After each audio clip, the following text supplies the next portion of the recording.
Hi అండి, అందరికీ నమస్తే.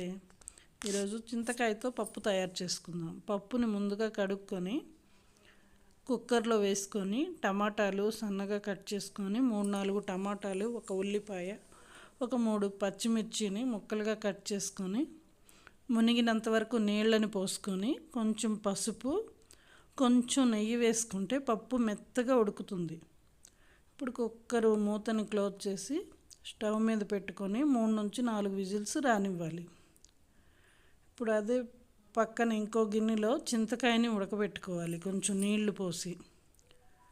ఇప్పుడు వేరే బాండీని స్టవ్ మీద పెట్టుకొని 2 స్పూన్స్ ఆయిల్, వెల్లుల్లిపాయలు, ఆవాలు, జీలకర్ర, ఉల్లిపాయ, ఎండుమిర్చి, కరివేపాకు అంతా వేసుకొని తాలింపు వేసుకోవాలి. అందులోనే కొంచెం ఇంగువ తాలింపు వేస్తే బాగుంటుంది. ఇప్పుడు పప్పుని మెదుపుకొని వేసుకోవాలి.